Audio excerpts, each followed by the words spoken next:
Well, welcome to the Professional Dairy Producers Dairy Signal. Today we're going to be talking to Dr. Brady Brewer, who is Associate Professor, Department of Ag Economics at Kansas State University. And if you're wondering and thinking about your dairy operation of what are some of the considerations that you should be thinking about when you're taking in new technologies, and certainly in the world where we've got a lot of data and the opportunity to look at ways that we can be more efficient, this is the episode for you to listen in on. If you want to ask questions, you can go to slido.com, type in your questions. We'll be offering the opportunity for you to really own this episode by going to slido.com. My PDPW is your password, and make sure you get your questions to Brady. So, Dr. Brady Brewer, tell me something about yourself. Give us a little bit of background on who you are and how did you get into this interesting area of agriculture? Yeah, so a little bit about me. I grew up on a farm in north central Oklahoma. So it was a pretty typical cow-calf operation with wheat as the crop operation there in north central Oklahoma. I did my graduate school at Kansas State, and I've kind of been all over the US. I was down in Georgia for a little while, and I spent the last 7.5 years in West Lafayette, Indiana at Purdue University, but I made the move back home this year to be back at Kansas State and be close to the family farm. So how I got into this is I tend to say, Shelley, that I am interested in anything that impacts profitability in the agricultural supply chain, both farms and agribusinesses alike. And one of the questions, I get a lot is thinking about there's been a lot of innovation in agriculture, which I think we can all agree is a pretty good thing. But what does this do to profitability at the farm level? So I, along with some of my colleagues at both Purdue and Kansas State, we set off to kind of look at to examine how ag tech adoption has impacted farm efficiencies and maybe try to answer some questions for farmers that may be looking to adopt new ag tech. What are some considerations they should have? So as we hone in on the world of dairy, we're broadcasting from Wisconsin, but this episode goes all across the country and even across the ponds often. And you have an opportunity to travel. What brought you into the world of dairy? And specifically, when you think about technology and the dairy sector, what interests you the most? And what are some of the coolest things you've seen? Well, so I've started doing work in the dairy industry at Purdue. There I was a part of a industry center called the Center for Food and Agriculture Business, where we did training to farmers and agribusinesses alike, and we did some work with some dairy companies.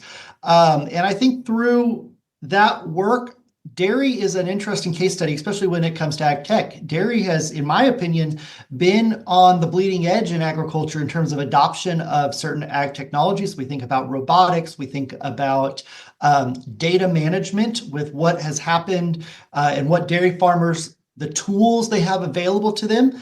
I think they've been on the bleeding edge of some of the ag tech adoption. So I think applying this particular research study to the dairy industry is a fascinating case study, just because dairy is, quite frankly, a little bit ahead of some other parts of agriculture in terms of adoption of ag tech. Well, the intricacies just of our science and the data that we can collect, when they talk about from field to fork, the dairy cow definitely provides a lot of data points that I would think the technologies would really grab onto. So I'm just going to hand it over to you, and you just share with us information for our dairy community. Again, we've got people from all over the country, ultimately the world, that will be listening to this session, and we're going to have you hop right into it. But diving into how can we make money? What do we think about when we think about applying more technologies to our dairy operations? Yeah, so the research study that we did, and what I was asked to kind of speak on here today is thinking about know when it's worth ag tech adoption. So first off, I just want to introduce this concept. You may have heard me when I introduced this research topic talk about efficiency. And I think I first need to kind of set up why are we talking about this rather than thinking about ag tech adoption in dollars and cents. And that's mainly just because farm management styles, a large part of what I have done over the past decade is think about management in agriculture. And one thing that I've learned is that there's really no one correct way to manage a business or a farm.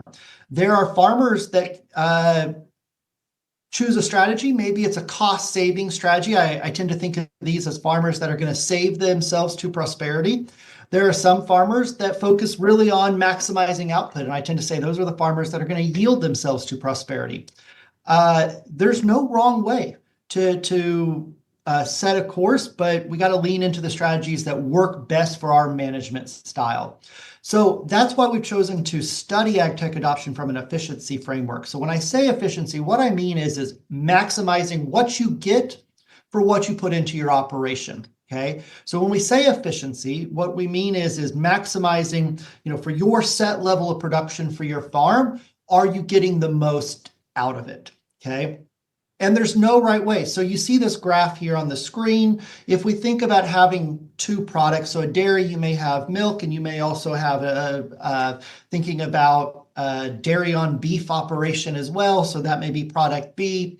There could be dairies that lean more from product A to product B, and that's what they focus on in terms of to be profitable at the end of the day. There's a whole host of decision sets in here where a farm could be somewhere in between that's going to be optimal, so quote unquote optimal for them, and they're not going to be wrong or right. They're doing what works for them. The goal, though, is for whatever strategy we're trying to lean into, maximize it. So in the graph here, you see the point C. That business isn't maximizing for the set of inputs they have. They're not getting the most out of it. So that when I say efficiency, Shelley, as I go through here, that's what I mean. We got to optimize for our set of inputs, whether that's land, dairy cattle, labor, robotics, ag tech, for whatever assets and inputs we're using, we got to be able to maximize the output on the other end and get 100% out of it.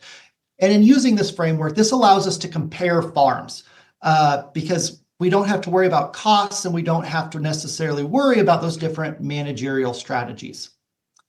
Excellent. So, Shelley, there's really 4 different efficiencies that we're going to look at. And I think we can have a pretty good discussion here about which efficiencies we may think of ag tech impacting. So the 4 efficiencies we measured in this study are pure technical, and this is just a farm's raw ability to turn input into output. For every pound of feed you feed your dairy cattle, how much milk do you get on the other end, right? So that's turning raw inputs into the product we care about, which in this case is milk. Scale efficiency is, could we be more efficient if we scaled up, if we changed the size of our operation? We added more cows to our operation. And scale efficiency works because maybe we can, for other input size, right? We don't have to go hire a new person, but we can get more output because we have more cows. So that's what we call scale efficiency. Allocative efficiency is thinking about, are we using the right mix of inputs? And here's where ag tech, I think, really may have an impact when it comes to thinking about how we make decisions with the inputs we're already using. Robotics is a substitute for labor, right? So does ag tech allow us to lean in and choose one input over another? From a feed ration perspective, are we doing the right mix of inputs from a feed ration perspective, right? So that's what allocative efficiency is. And then overall efficiency is kind of a culmination of the other 3. How I phrase this is, could you produce the same amount of farm output, but for a lesser cost? So, optimizing our allocation of inputs, optimizing the scale at which we operate as a farm, and then just optimizing our ability to turn inputs like feed into the output that we care about, in this case, milk. So Shelley, I'm going to kind of put you on the spot here. What type of efficiency do we think ag tech will impact? Do we think it'll impact all 4? Is there one that you see on the screen that you're like, yeah, I think ag tech would help farmers better manage this particular efficiency type on the farm? I think that it has a potential, depending on what you're talking about, to impact all 4, but it will probably depend on the angle of which the business you're looking at. Yeah, and you are absolutely right. The answer is it depends. I think when I look at these allocative, I said I think it makes sense that ag tech would allow us to be better allocative efficiency because we now have more data to make decisions from, right? Okay, we are using too much of this feed input. It's not helping us maximize the yield, the pounds of milk we get per cow, and our lactation numbers. So better data to make those decisions scale. It may help us make more efficient decisions, so we can now be bigger with using fewer inputs. So I think it makes sense that scale would be an impact as well. And then pure technical, right? If we're maximizing our feed ration, maximizing our labor, using ag tech to maybe get robotics or other data products on the farm to maximize that output. I think it's pretty easy to see that we may actually, it's going to touch all of them in some capacity, but it's going to depend on the farmer's strategy. For some farms, it's going to impact all four. Some, it may lean in and only affect allocative or scale. So, Dr. Brewer, how does a farm, maybe you're going to get there, but how does a farm determine, I mean, is the new robotics or technology adaptable for everybody? Is there just some farms that, because of where they're at on that efficiency scale, just do not apply? Yeah, so that is a great question. And the answer is it's not going to apply to some farms. And this is why it's so important to understand where you are at as a farm. So one of the things I tell farmers is these ag tech, and I don't want to sound like I'm negative on the salespeople that are trying to sell this ag tech, but they have a job to tout the benefits of it to your farm. It's going to be the farmer's really role to understand, okay, this is what the ag tech does, but based off of what I do on my farm, this is how it may see slightly different results for my particular operation. So, Shelley, in general, I think there's two broad financial efficiency areas that we can improve on the farm. The first is cost efficiency, right? And this is that allocative and the pure technical, right? Trying to maximize output, but with lesser amounts of inputs, right? Trying to cheapen up, hey, we don't want to decrease our lactation numbers, but can we do it with fewer inputs, whether that be labor or feed or fuel, be more efficient with what we do. So that's what we call cost efficiency. The other big efficiency number that's going to impact the profitability of the farm is what we call turns or asset efficiency. So in other words, can we produce the same amount of output with fewer amounts of assets? Now, the trick here, Shelley, is that these are at odds with each other. So let's use the robotics example. Robots are expensive. Okay. I don't think I have to tell anyone on this call or webinar that ag tech can be expensive in a lot of cases. You're going to increase your asset base when you go buy or purchase robotics. Okay, or ag technology, and this is going to, by definition, decrease asset efficiency because we're inflating our balance sheet. So we now have more assets there. The question is, okay, what is the trade-off there? Does this allow me? I don't think I also have to tell anyone on this call that labor is a big issue in agriculture right now, particularly the scarcity of labor. So does it help alleviate that labor problem or allow you to decrease other inputs that you are using? So yes, it may decrease asset efficiency, but do we see an equal to or greater than improvement in our cost efficiency for the adoption of this ag tech? That tug and pull relationship between these two efficiency numbers is what a farm needs to be cognizant about. But just in perspective, Dr. Brewer, how different is this than any time that we've had a change in technology or method in agriculture? Liken it to a step saver versus when they in the 60s and 70s went to a pipeline transfer system. The same was true, or if they went from stanchions to parlors, still the amount of turns you can get over that is the amount of efficiency you earn, correct? Absolutely. So you bring up a good point. How is this different from previous, kind of technology, waves of technology we've seen in ag or the dairy industry? The answer is it's quite frankly pretty similar, I think with one big caveat. The data that's provided by some of these ag tech products are allowing farmers to make better decisions. And we actually see that when I get to the results. Let's hold on to that, because that is a big component of the results we see, is that the managerial styles in our study, we actually see that come through with the efficiency numbers. So I am a big supporter that, and this is to preview some of the results, when a salesperson is touting the benefits, I actually think there's some other benefits that aren't being touted that we got to calculate in. It's allowing not just what that tech piece is. Maybe it's something that allows us to monitor feed intake by a cow. I think we can all agree that's going to help us better control our feed rations.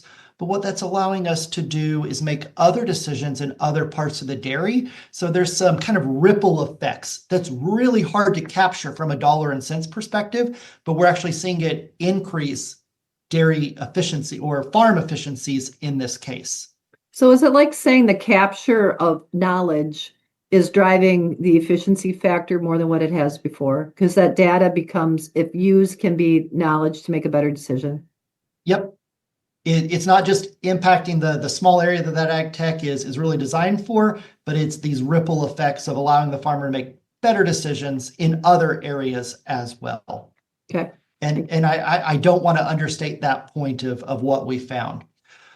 So one of the key frameworks here, Shelley, and this is, we talked about efficiencies, but I want to take a step back. I said I've done a lot in the agribusiness space, and this is a framework, and I know I've done this on one of my previous dairy signals, and I just want to reiterate this, the 5 managerial lever framework.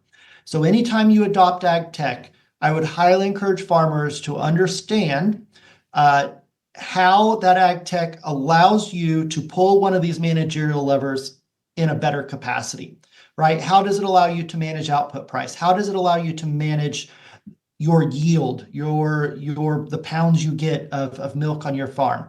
How does it allow you to better control costs? How does it allow you to better manage your assets or decrease the asset base on your farm? And the people aspect, how does it allow you to better manage the people on your dairy operation? And I think there's a whole wide range that we can see ag tech impacting this, right? From an output price perspective, on the surface, it probably doesn't seem like it would have much of an impact. But if you think about quality, timing, diversification of product, that those outcomes can be huge from an output price perspective. Yield, timing, quality, the inputs we use to increase our yield.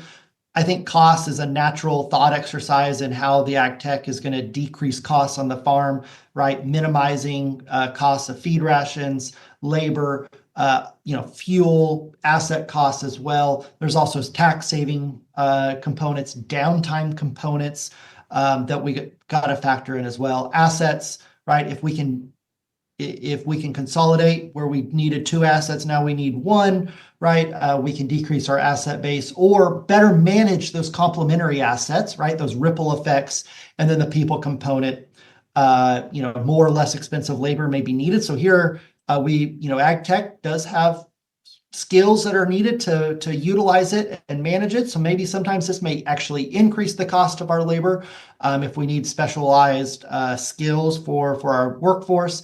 But the time and quantity of labor that we need may also be impacted by that. So my overarching point here, Shelley, understand, ask these questions. If I get this piece of ag tech, will it change my labor requirements? Will it change other asset requirements? Will it change how I can manage my costs, my other inputs along with it, right? We got to do the budget exercise for what does this piece of equipment cost us? Can we afford it?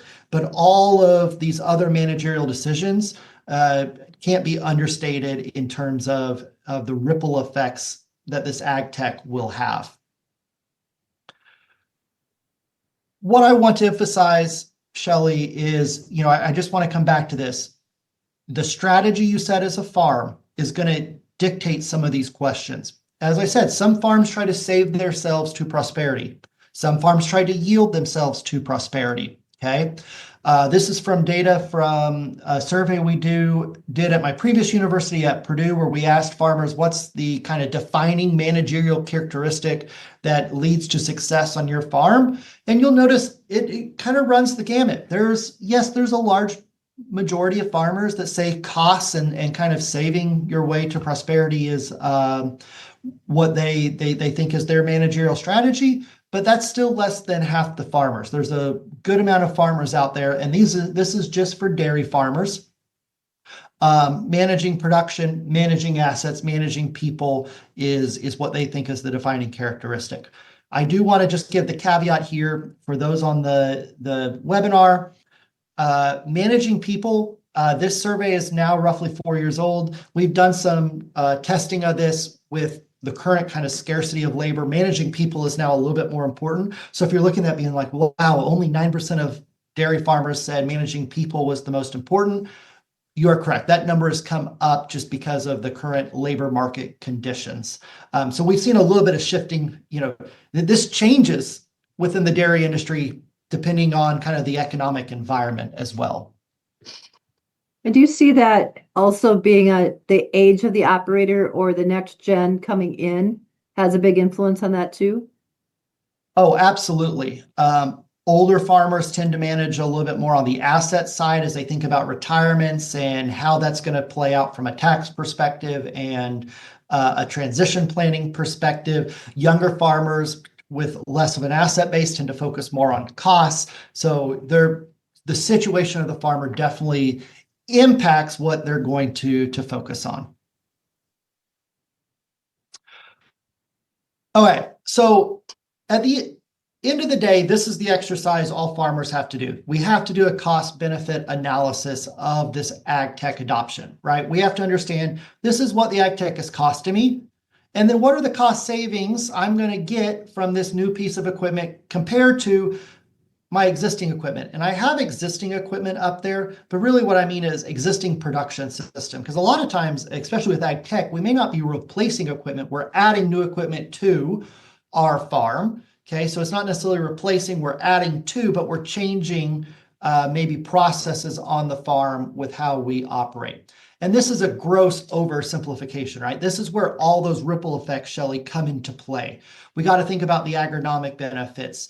If it's a piece of ag tech that's helping us grow forage, or the labor cost aspect on the dairy, there's tax benefits, there's acquisition costs, right? There's a laundry list of stuff that we probably need to think about that it's going to be hard to put dollars and cents to, but we actually have to think about, we may not be able to say, okay, this piece of ag tech is going to allow me to decrease labor X amount, but we should at least be able to answer, is it going to decrease or increase my labor requirements? So directionally speaking, we should know what pressure it's going to put on the farm.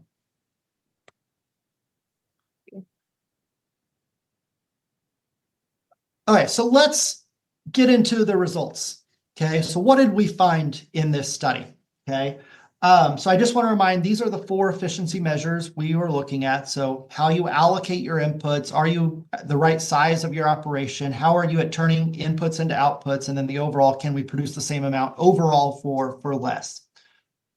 The first thing, and this isn't on the screen, Shelley, but I want to reiterate, we actually found positive or break-even efficiency numbers for all the ag tech we studied. So, I think it goes without saying, companies do a pretty good job of understanding, hey, if this isn't going to benefit farms, it's going to be a pretty tough sell. So a lot of the stuff that we studied, we didn't find anything where farmers adopted it and they actually went backwards in efficiency, especially in overall, because what that would mean is the cost of the ag tech outweighed the benefit those farms got either from a cost savings perspective or a yield perspective. They didn't move further away from being 100% efficient. So that's the good news, is that we didn't really find negative efficiency measures for any of the technologies we studied.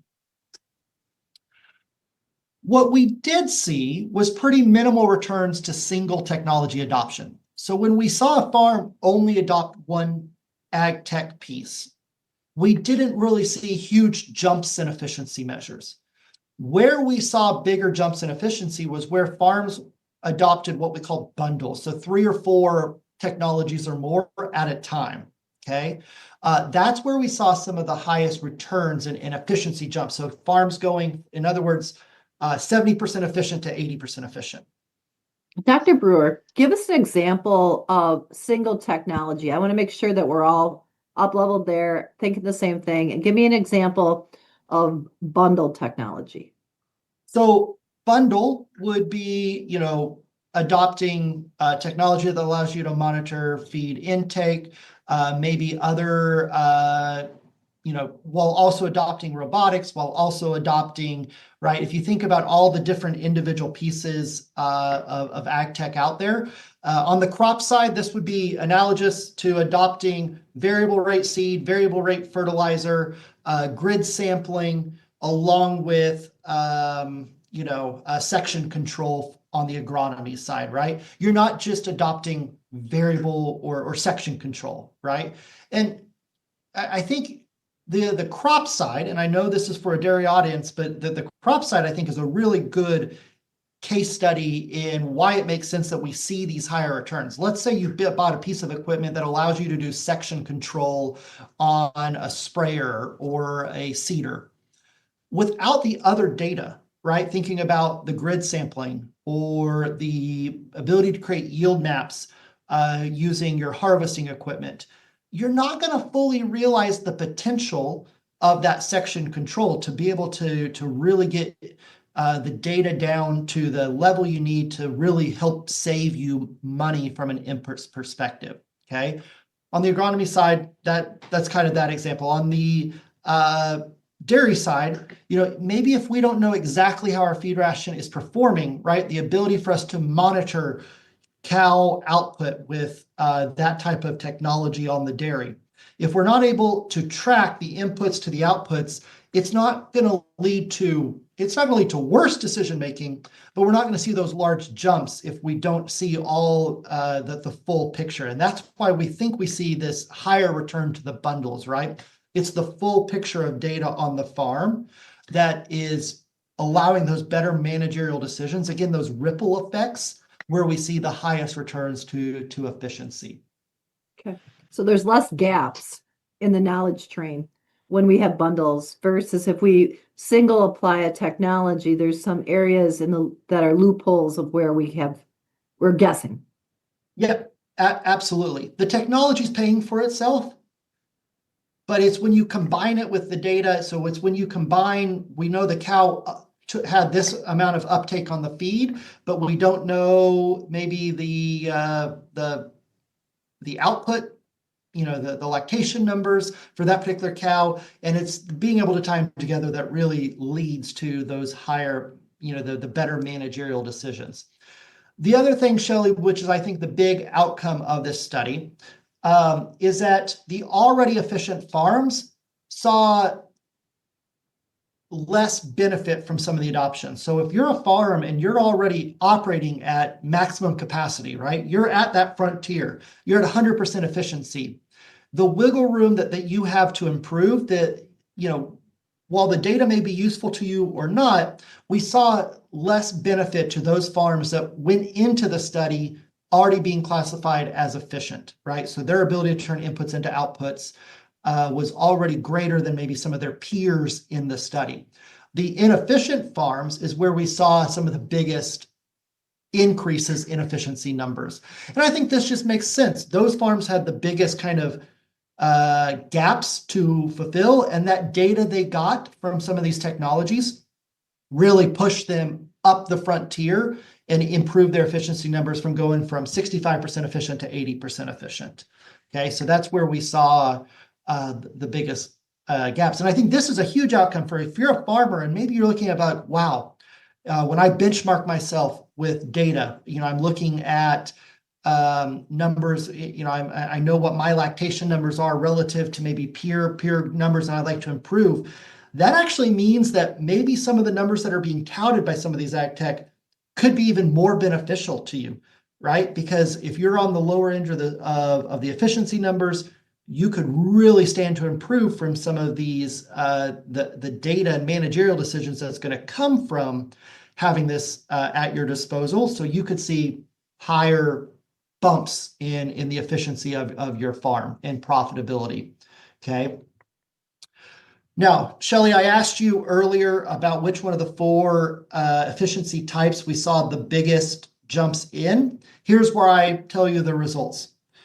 We saw the biggest jumps for those farms that saw the big jumps in efficiency.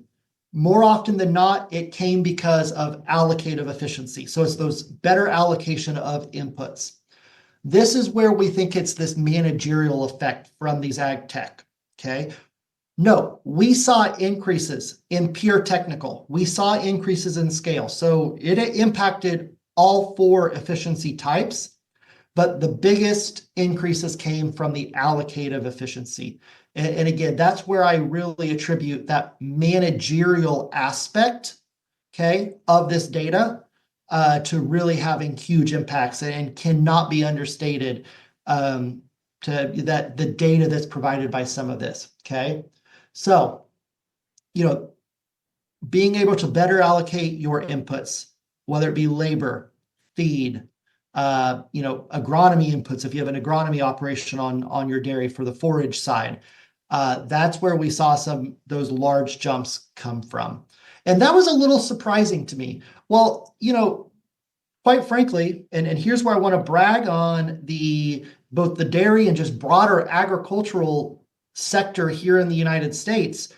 Farmers are smart, right? But what this shows is that as technology improves, if you think about improvements in seed and feed, in nutrition products and genetic within the dairy industry, this shows that while I think by and large farmers do a really good job, this data has helped farmers make better decisions, and that's where we see the biggest impact coming from.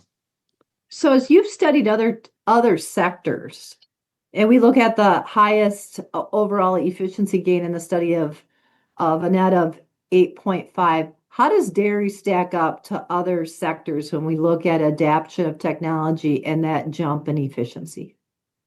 Yeah, so again, I'm going to go to a little bit of anecdotal evidence here, but I would say dairy's closer to the top, right? If we think about the impacts of the genetic sector, dairy nutrition sector, feed, right? The robotics on being able to collect this data. I think dairy's on the top, and maybe if there's people on the call that would like to disagree, I would love to hear your opinion on that, because I'm drawing a little bit more on just my experiences and talking with dairy farmers across the country.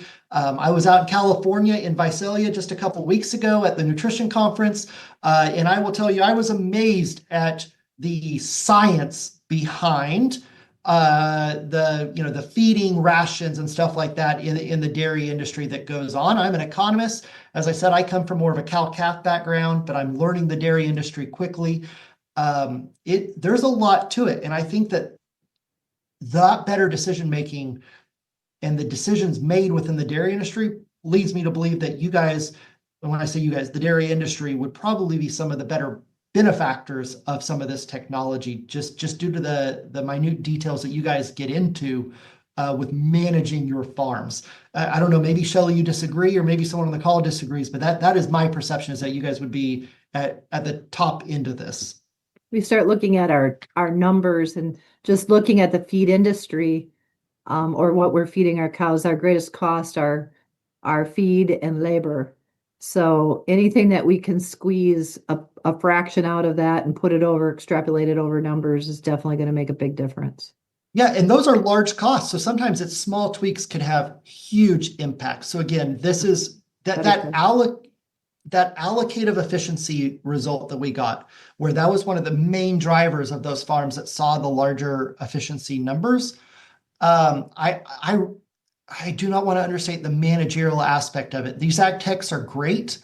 I think they perform by and large how the companies that are selling them say they do.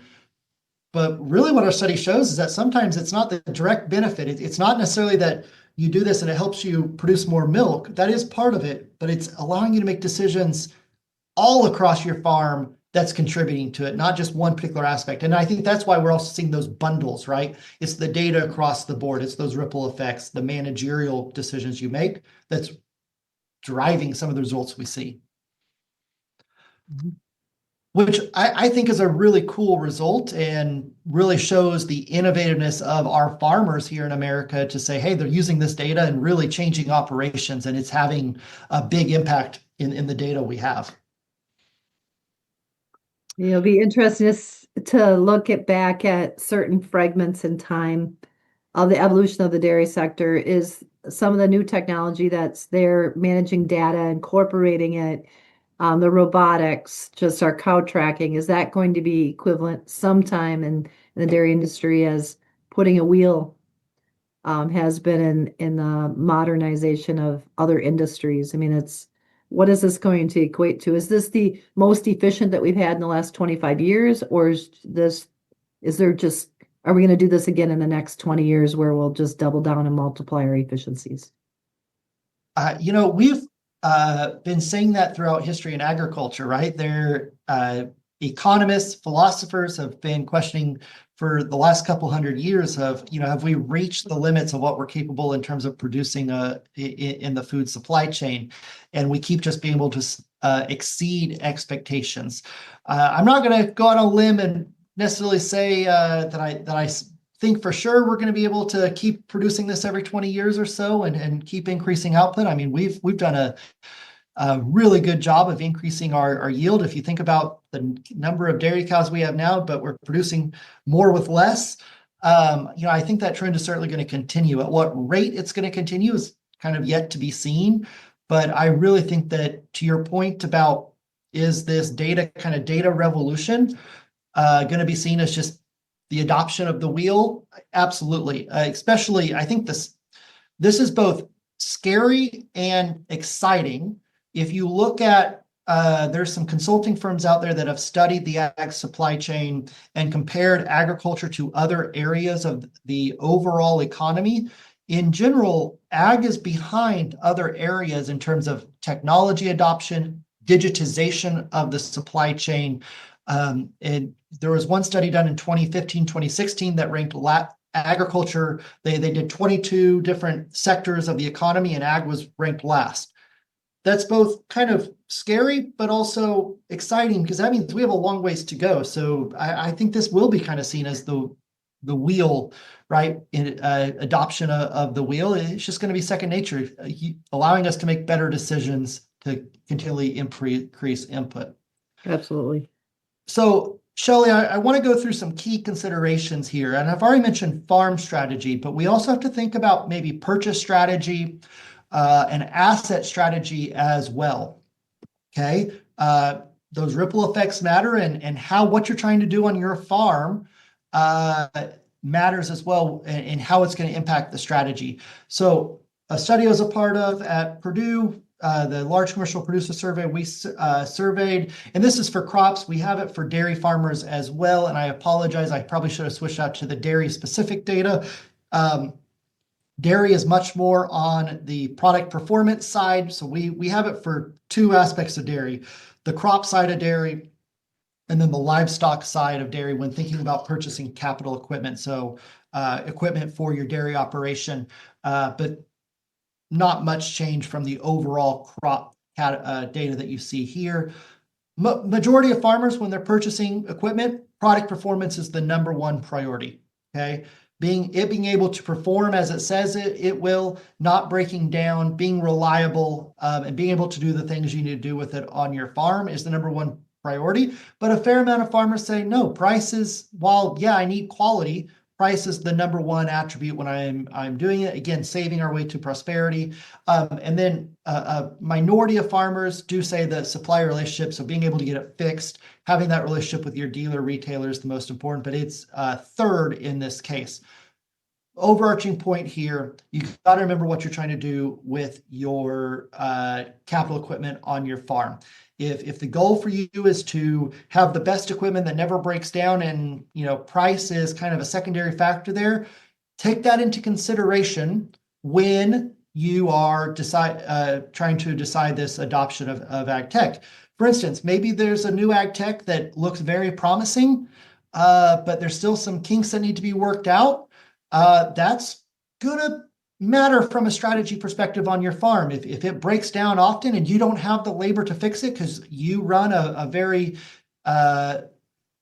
lean labor operation, that's going to impact and have those ripple effects for your costs throughout, because it's going to maybe delay timing of certain aspects and duties that need to be performed.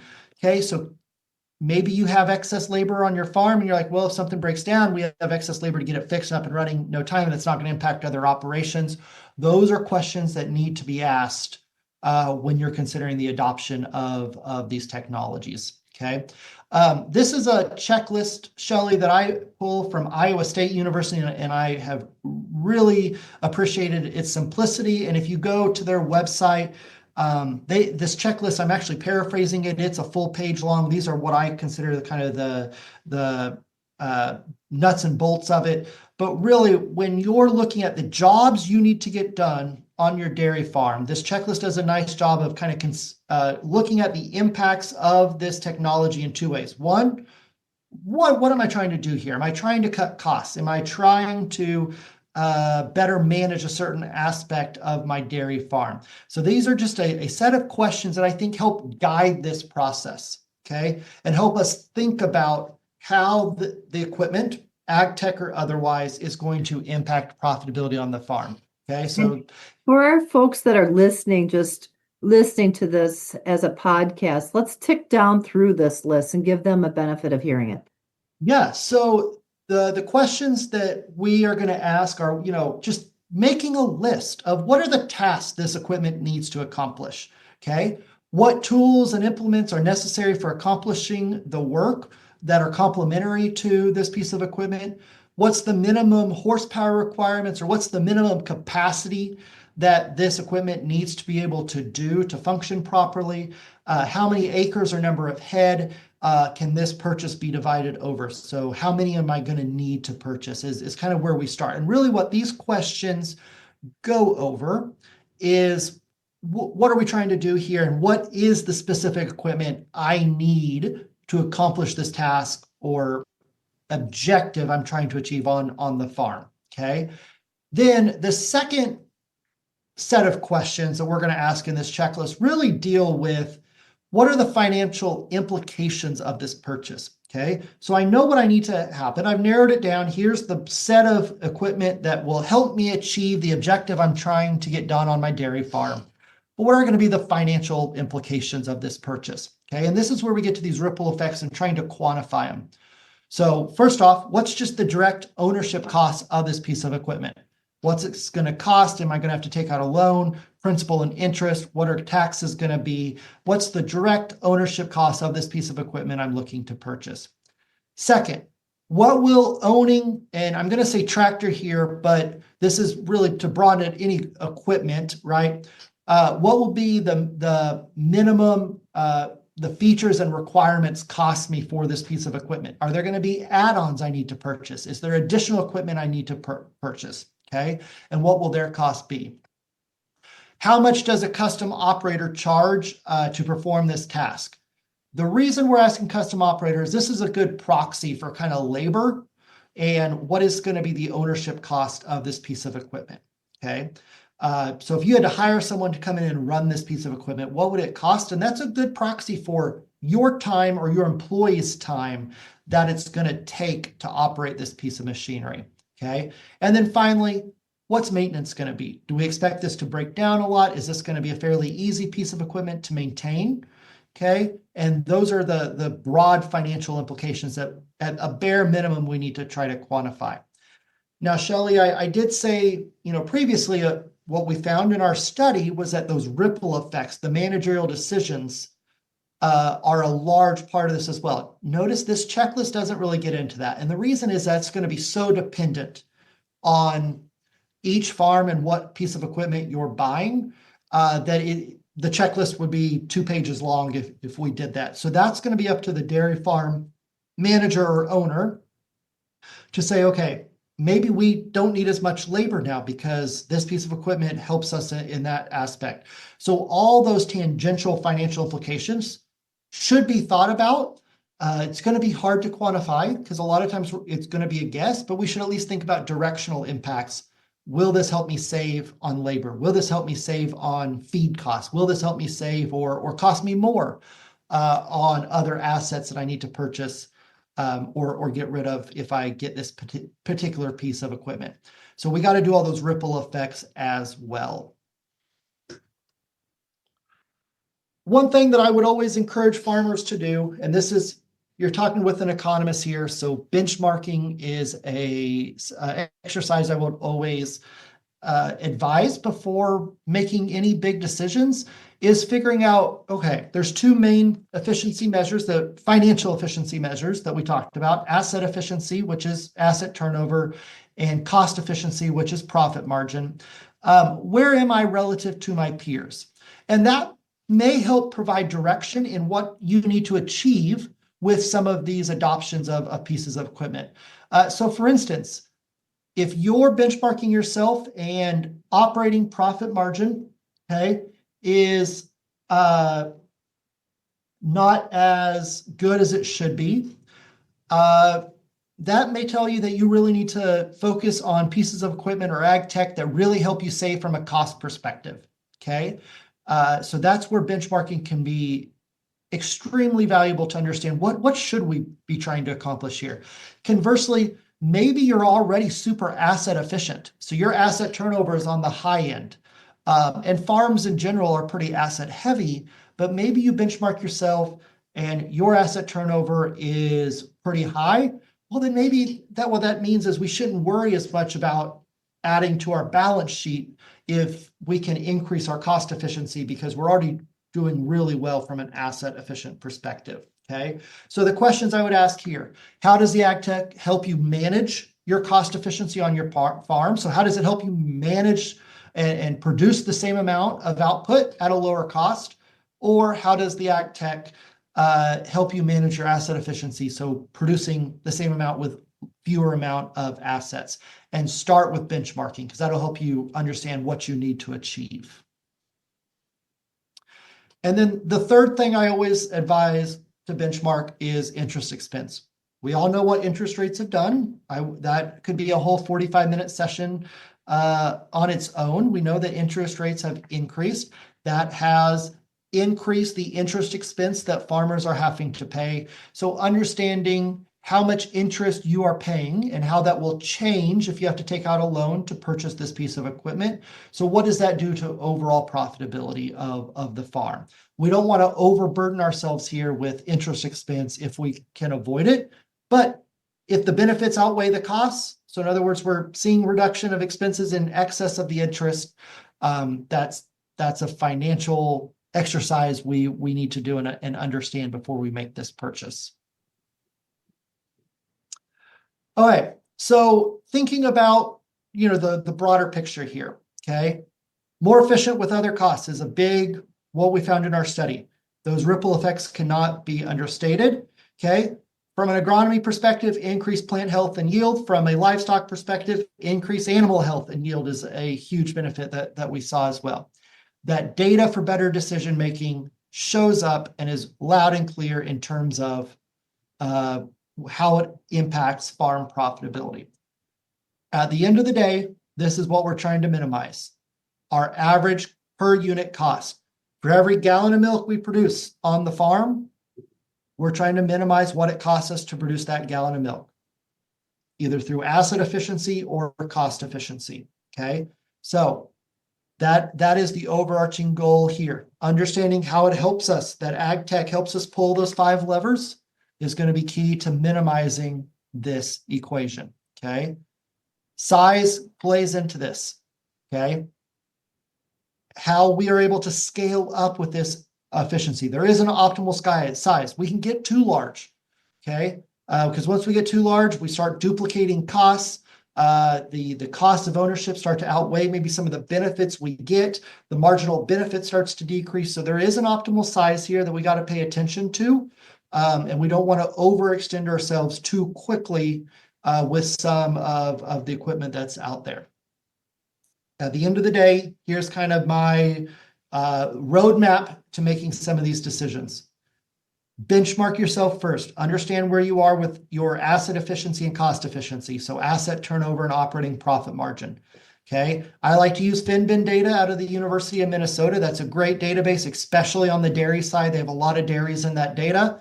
Okay. Ideally, benchmark yourself over more than 1 year and understand how you rank, well, not rank, but how you compare to your peer dairy farms. Okay. Because that will help provide a roadmap for, hey, we need to be more asset efficient or cost efficient. Examine your needs. Go through that checklist.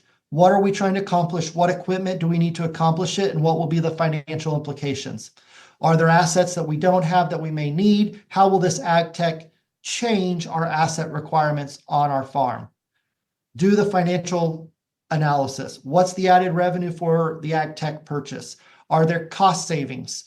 Okay. What are those ripple effects? And try to put a dollar amount to it. Okay. And then at the end of the day, how does the ag tech help you better manage your farm? Ask the 5 managerial levers, make a list. This will help me better manage my assets through this. This will help me better control my costs through this. Okay. Again, it may be hard to put a dollar amount to it. It's going to be a guess, but just knowing directional impact can really help understand, is this going to lead to efficiency gains on my dairy farm? And compare that to your current operation. Okay. How will this change how I manage all of these aspects of my dairy farm to better understand the financial implications for this ag tech? So with that, Shelley, that's kind of an overview of my research study. Do we have any final questions? Well, we do have a couple of questions. One is, as you were going through the study, give me the 3 biggest ahas that you had. And as a dairy farmer, what are like 1 or 2 of the highest point things I need to take out of today? So first, what were you surprised with? And then secondly, as a dairy farmer, these are busy times, but what is the 1 or 2 highest points that I need to consider right now?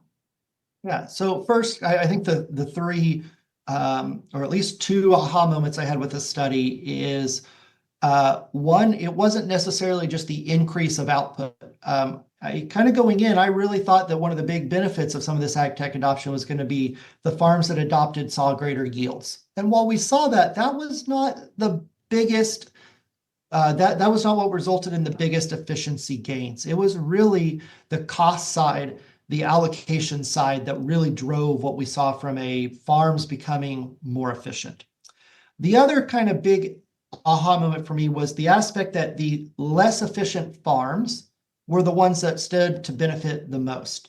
And I think there's several reasons that this stood out to me, Shelley. One, and again, I've bragged on the farms here and especially dairy farms in the US, but I think that the farms least likely to adopt some of this technology are the ones that are probably the least efficient going in.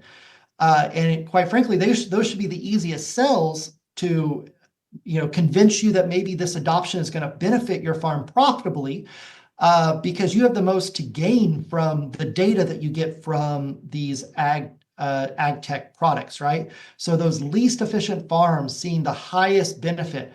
And really, I think it comes to those farms now have more data to make better management. It not just improved, the ag tech not only improved that area of the farm, it allowed the farmer to make better decisions across the board. And that's why we think we see some of those larger jumps in efficiency numbers. So that was kind of the second big aha moment for me, was that the farms that I would consider lower efficiency farms stand to benefit the most. And it makes sense on the back end, but going in, I was like, will the less efficient farms use some of this ag tech? And loud and clear in the data, they did, and they benefited from it.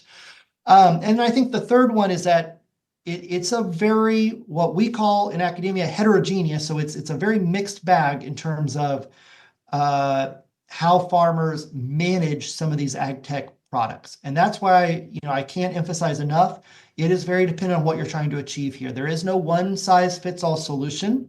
And that's what makes, when you're hearing the claims of some of these ag tech products, you're really gonna have to put pen to paper for yourself to understand, this is what I'm trying to achieve. I'm wanting to change my feed ration because I don't think we're efficient in it. How does this help me do that?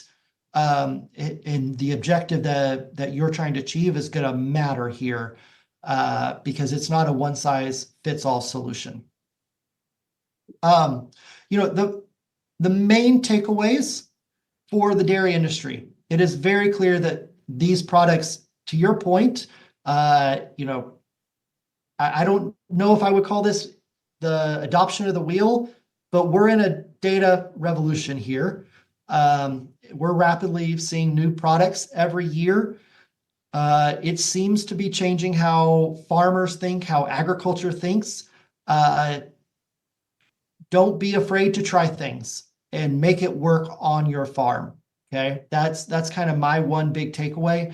The budgeting exercise, this is where the budgeting is going to be paramount to understand how those costs play out, doing that checklist to fully understand the financial implications to make sure it works for your farm so we don't make a bad decision is going to be critical to kind of avoid any losses here. But by and large, our data shows, for the most part, the adoption of ag tech has across the board been a very positive thing for agriculture.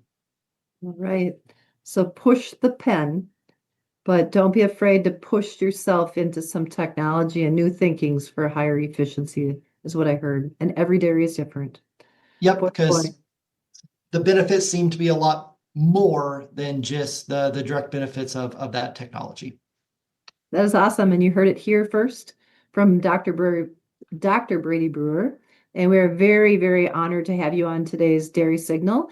For more information, we will tell you guys to go directly to Dr. Brewer, and you can reach him at BEBREWER@ksu.edu. And for more information like this, go to the PDPW website. You go to the library, you can see some other episodes on technology and innovation right under the Dairy Signal. So signing out from Professional Dairy Producers, we'll see you back next week. And we wish you all well and stay safe and happy out there on your dairy farms. Signing out from Professional Dairy Producers, make today your very best. Thank you.